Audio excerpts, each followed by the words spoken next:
Chapter 9. We dine in the tent of the Court of Teeth, which is easily 3 times the size of Maddox and decorated as elaborately as any palace. The floor is covered in rugs and furs. Lamps hang from the ceiling, and fat pillar candles burn atop tables beside decanters of some pale libation and bowls of frost-covered white berries of a type I have never seen before. A harpist plays in a corner, the strains of her music carrying through the buzz of conversation. At the center of the tent rest 3 thrones, 2 large and 1 small. They seem to be sculptures of ice, with flowers and leaves frozen inside them. The large thrones are unoccupied, but a blue-skinned girl sits on the small one, a crown of icicles on her head and a golden bridle around her mouth and throat.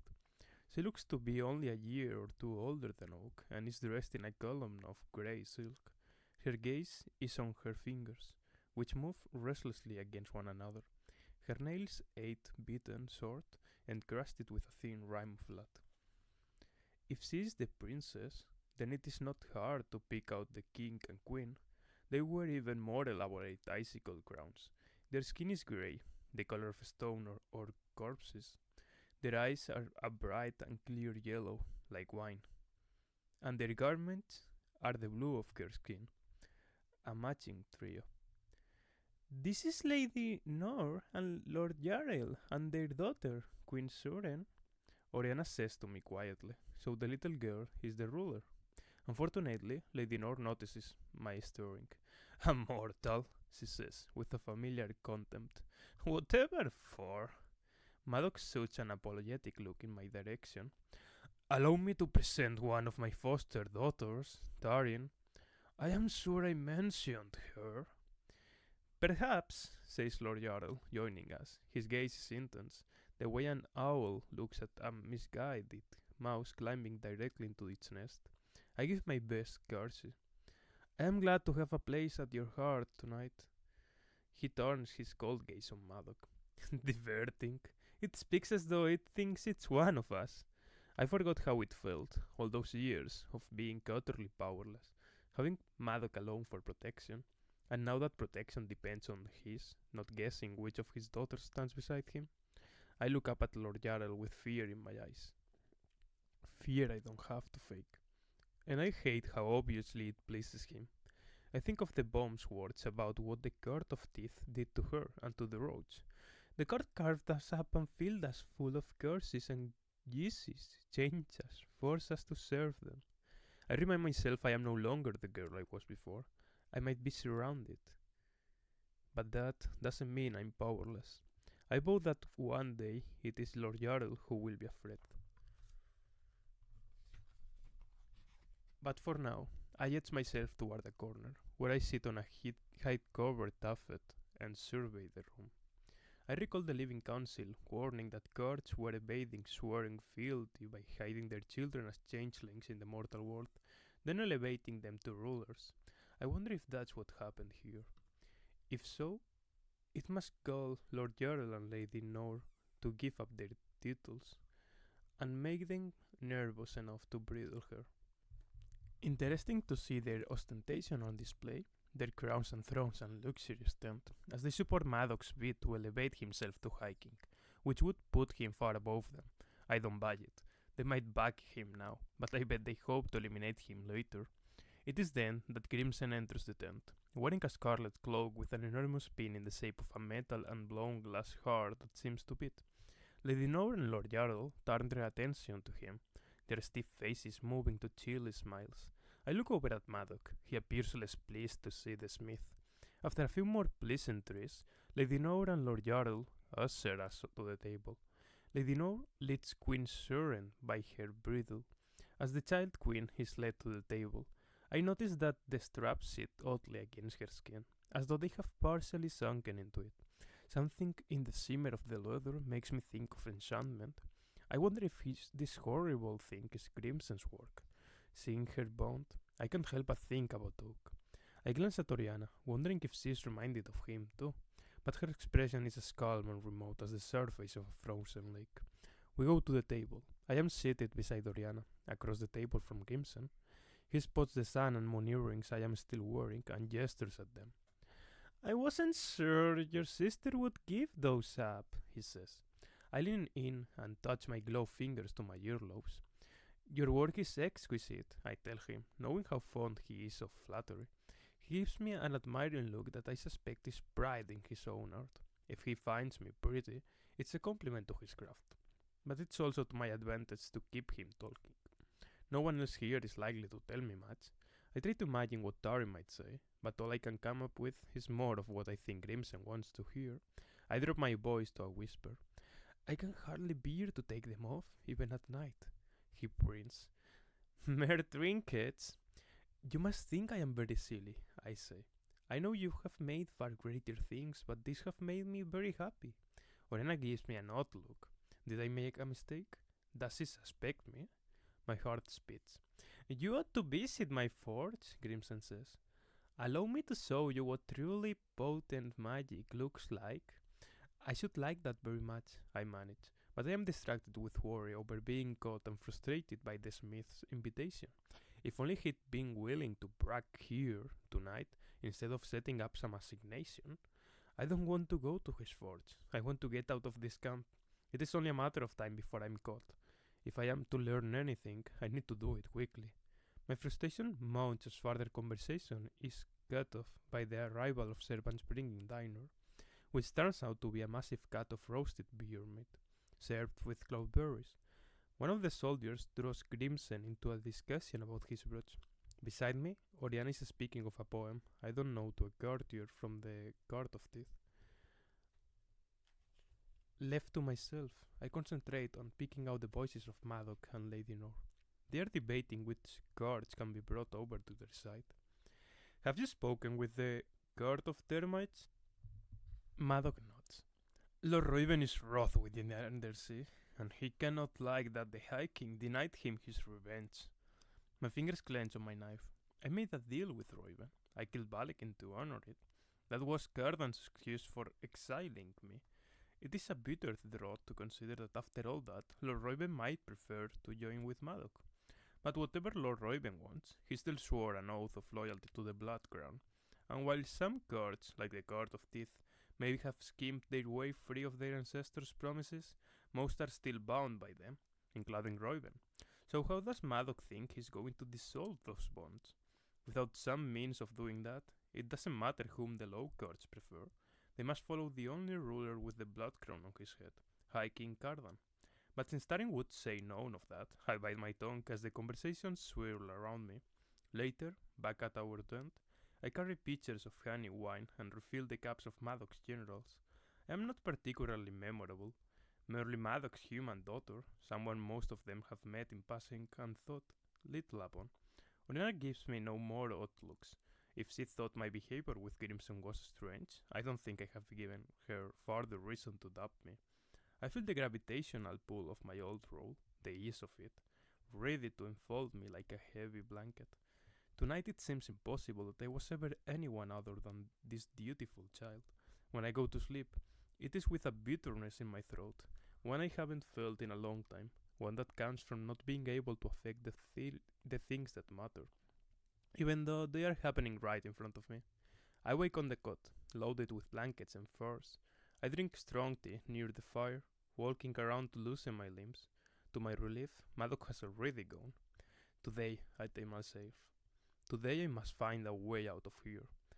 I noticed horses when we made our way through the camp. I could probably steal one, but I am an indifferent rider, and without a map, I could quickly become lost.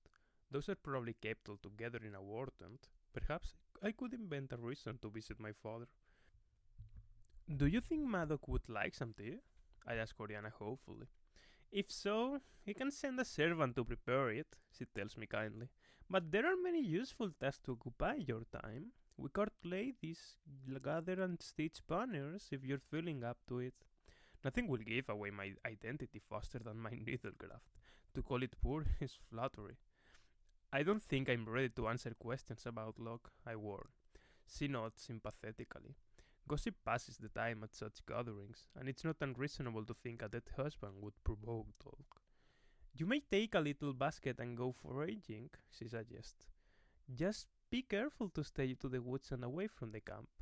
If you see center eyes, so the Maddox sigil. I try to contain my eagerness. I can do that. As I draw on a borrowed cloak, she puts a hand on my arm. I heard you speaking with Grimson last night, Oriana says. You must be careful of him. I recall her many cautions over the years at revels. She made us promise not to dance, not to eat anything, not to do anything that could result in embarrassment for Maddox. It's not that she doesn't have her reasons either. Before she was Maddox's wife, she was hiking Eldred's lover and saw another of his lovers and her dear friend poisoned. But it's still annoying. I'll be careful, I say. Oriana looks into my eyes. Grimson wants many things. If you are too kind, he may decide he wants you to. He could desire you for your loveliness as one covets a rare jewel, or he could desire you just to see if Maddox would give you up. I understand, I say, trying to seem like someone she doesn't need to worry over. She lets go of me with a wan smile, seeming to believe we understand each other. Outside, I head toward the woods with my little basket. Once I hit the tree line, I stop, overwhelmed with the relief of no longer playing a role. For a moment, here, I can relax. I take some steadying breaths and consider my options. Again and again, I come back to Grimson. Despite Oriana's warning, he's my best bet to find a way out of here. With all his magic trinkets, maybe he's got a pair of metal wings to fly me home or a magical sled pulled by obsidian lions. Even if not, at least he doesn't know Tarim well enough to doubt that I am here. And if he wants something that I don't want to give him, well, he has a bad habit of leaving knives just lying about. I hike through the woods to higher ground. From there, I can see the camp and all its pavilions. I spot the makeshift forge, set back from everything else, smoke rising in great quantities from its 3 chimneys. I spot an area of the camp where a large, round tent is a hub of activity. Maybe that's where Maddox is and where the maps are. And I spot something else. When I first took stock of the camp, I noticed a small outpost at the base of the mountain, far from the other tents. But from here, I can see there is also a cave. 2 guards stand as sentries by the entrance. Odd that. It seems inconveniently far from everything else. But depending on what's in there, maybe that's the point.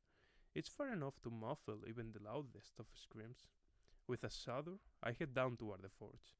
I get a few looks from goblins and Greeks and sharp-toothed members of the folk with powdery wings as I cut through the outer edge of the camp.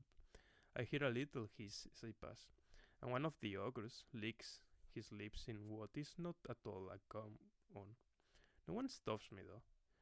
The door to Grimson's forge is propped open, and I see the smith inside, shirtless, his wiry, hairy form bent over the blade he's hammering. The forge is scorchingly hot, the air thick with heat, stinking of creosote. Around him are an array of weapons and trinkets that are far more than what they seem. Little metal boats, brooches, silver heels for boots, a key that looks as though it was carved from crystal. I think of the offer Grimson wanted me to convey to Cardan before he decided greater glory lay in betrayal. I will make him armor of ice to shatter every blade that strikes it, and that will make his heart cold to feel pity. Tell him I will make him 3 swords that, when used in the same battle, will fight with the might of 30 soldiers, he said. I hate to think of all that in Maddox's hands. Stealing myself, I knock on the door frame. Grimson spots me and puts down his hammer. The girl with the earrings, he says. You invited me to come, I remind him. I hope this isn't too soon, but I was so curious. Can I ask you what you're making, or is it a secret? That seems to please him. He indicates with a smile the enormous bar of metal he's working on. I am crafting a sword to crack the firmament of the Isles. What do you think of that, mortal girl? On one hand, Grimson has forged some of the greatest weapons ever made, but can Maddox's plan truly be to cut through the armies of Elha? I think of Cardan, causing the sea to boil, storms to come, and trees to wither. Cardan, who has the sworn loyalty of dozens of local rulers and the command of all their armies. Can anyone sword be great enough to stand against that? Even if it is the greatest blade Grimson has ever forged? Maddox must be grateful to have you on his side, I say neutrally, and to have such a weapon promised to him. he says, fixing me with a beady eye. He ought to be. But is he? You'd have to ask him yourself, since he makes no mention of gratitude. And if they happen to make songs about me, well, is he interested in hearing them? No. No time for songs, he says. I wonder if he'd feel differently if there were songs about him. Apparently, it wasn't encouraging his bragging that got him to talk, but stoking his resentment. If he becomes the next High King, there will be plenty of songs about him, I say, pressing the point. A cloud passes over Grimson's face, his mouth moving into a slight expression of disgust. But you, who has been a mastersmith through Map's reign and all those who followed, your story must be more interesting than his, better fodder for ballads. I fear I am laying it on too thick, but he brightens. Ha, Map, he says, reminiscing. When she came to me to forge the blood crown, she entrusted me with a great honor, and I cursed it to protect it for all time. I smile encouragingly. I know this part. The murder of the word causes death for the person responsible. He snorts. I want my work to endure just as Queen Mag wanted her line to endure, but I care for even the least of my creations. He reaches out to touch the earrings with his sooty fingers. He brushes the lobe of my ear, his skin warm and rough. I duck out of his grasp with what I hope is a demure laugh and not a snarl. Take this, for example, he says. Price out the gems, and your beauty would fade. Not just the extras meets the grant, but all your beauty, until you were so wretched that the sight of you would set even the folk to screaming. I tend to control the urge to rip the earrings from my ears. You curse them too? His grin is sly. Not everyone is properly respectful of a craftsman the way you are, Tarin, daughter of Madoc. Not everyone deserves my gifts. I pondered that for a long moment, wondering at the array of creations that have come from his forge, wondering how many of them were cursed. Is that why you were exiled? I asked. The High Queen disliked my taking quite so much artistic license, so I was not much in favor when I followed the other king into exile, he says, and I figure that means yes, pretty much. She liked to be the clever one. I nod, as though there is nothing at all alarming about that story. My mind is racing, trying to recall all the things he's made. Didn't you gift an earring to Cardan when you first came to Elfham? You have a good memory, he says. Hopefully, I have a better memory than he does, because Tarin didn't attend the Bloodmoon Revel. It allowed him to overhear those speaking just outside of range, a wonderful device for eavesdropping. I wait expectantly. He laughs. That's not what you want to know, is it? Yes, it was cursed. With a word, I could turn it into a ruby spider that would bite him until he died. Did you use it? I asked, recalling the glove I saw in Carden's study, in which a glittering red spider scrabbled restlessly at the glass. I am filled with cold horror at the tragedy already averted, and then blinding anger. Grimson shrugs. He's still alive, isn't he? A very fiery answer.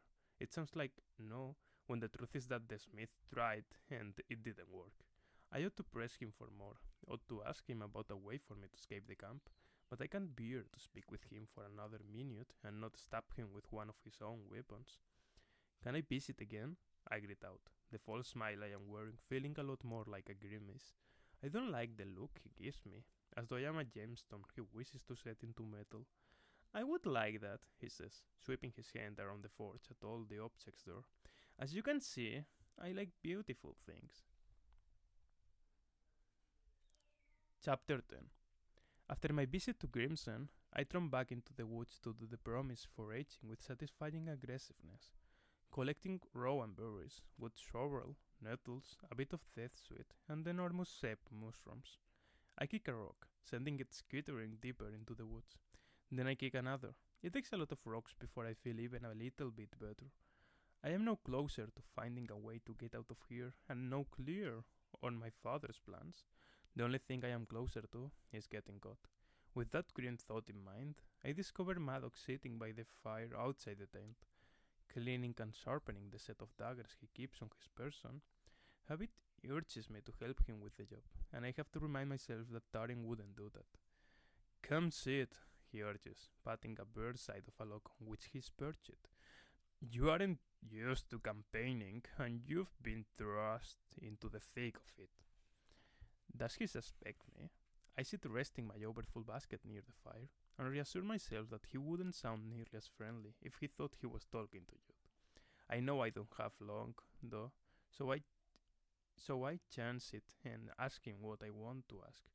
Do you really think you can defeat him? He laughs, as though it's the question of a small child.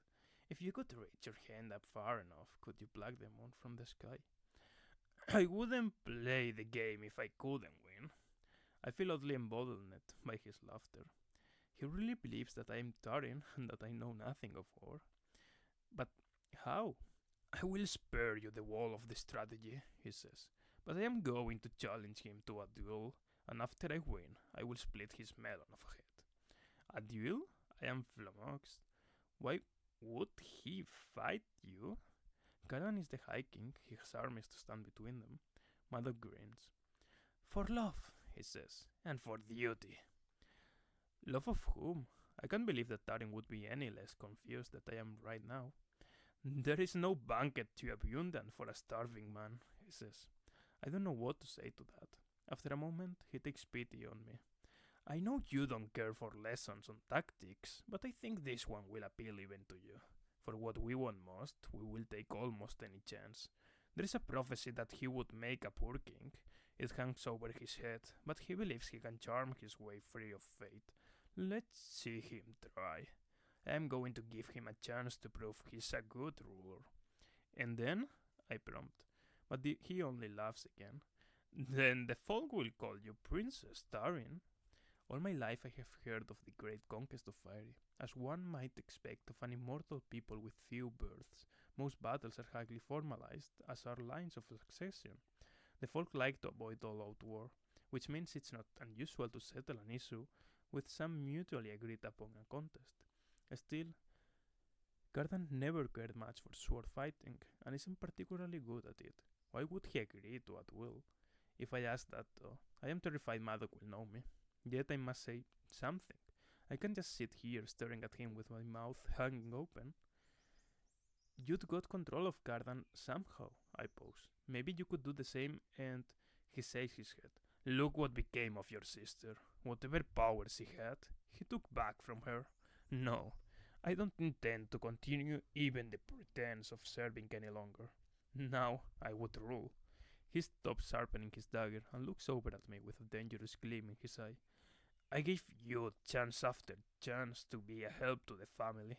Every opportunity to tell me the games he was playing. Had she done so, things would have come out very different. A shiver goes through me. Does he guess I am sitting beside him?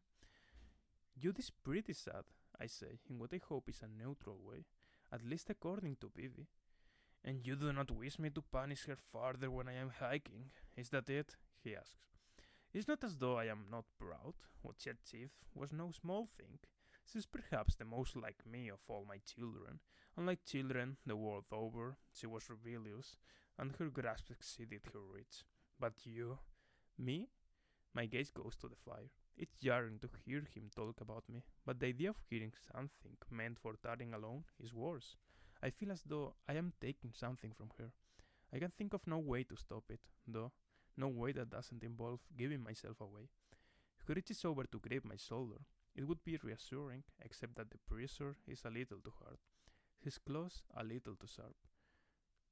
This is the moment he's going to grab me by the throat and tell me I am caught. My heart speeds. You must have felt as though I favored her, despite her ingratitude, he says. But it was only that I understood her better, and yet you and I have something in common. We both made a poor marriage. I give him a sideways look, relief and incredulity warring with each other. Is he really saying his marriage to our mother was like Tarin's marriage to Locke? He draws away from me to add another log to the fire. And both ended tragically. I suck in a breath. You don't really think, but I don't know what lie to give. I don't even know if Tarin would lie. No? Madok asks. Who killed Locke if not you? For too long, I can't think of any good answer. He barks out a laugh and points a clawed finger at me, absolutely delighted. It was you, truly, Tarin. I always thought you were soft and meek, but I see now how wrong I have been. Are you glad I killed him? He seems prouder of Tarin for murdering Locke than for all her other graces and skills combined. Her ability to put people at ease, to choose just the right garment, and to tell just the right kind of lie to make people love her. He shrugs, still smiling. Alive or dead, I never cared about him. I only cared for you. If you're sorrowful that he's gone, then I am sorry for that. If you wish he will return to life so you could kill him again, I recognize that feeling. But perhaps you dispensed justice and are only troubled that justice can be cruel. What do you think he did to me to deserve to die? I asked. He stokes the fire. Sparks fly up. I assumed he broke your heart, an eye for an eye, a heart for a heart.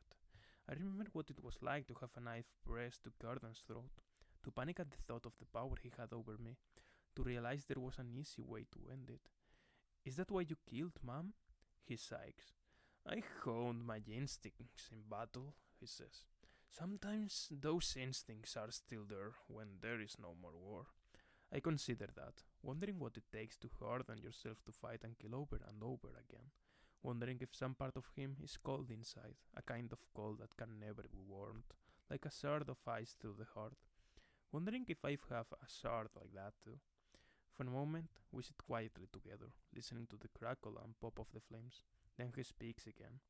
When I murdered your mother and your father, I changed you. Their deaths were a crucible, the fire in which all three of you girls were forged. Plunge a heated sword into oil, and then a small flow will return into a crack. But quench it in blood as you were, none of you broke. You were only hardened. Perhaps what led you to end Locke's life is more my fault than yours. If it's hard for you to bear what you did, give me the weight. I think of Taren's words. No one should have the childhood we had, and yet I find myself wanting to reassure Maddox, even if I can never forgive him. What would Taren say? I don't know, but it would be unfair to comfort him with her voice. I should take this to Rihanna, I say, indicating the basket of 4-H food. I rise, but he catches my hand. Do not think I will forget your loyalty. He looks up at me meditatively. You put our family's interest above your own. When all this is over, you can name your reward, and I will make sure you get it. I feel a pang that I am no longer the daughter to whom he makes offers like this. I am not the one welcome to his hearth, not the one he could care for and cherish. I wonder what Tarim would ask for herself and the baby in her belly. Safety, eyed warrior. The one thing Maddox believes he has already given us, the one thing he can never truly provide. No matter what promises he would make, he is too ruthless to ever keep anyone safe for long. As for me, safety is not even an offer. He hasn't caught me yet, but my ability to sustain this masquerade is wearing thin. Although I am not sure how I will manage the trek across the ice, I resolve that I must run tonight.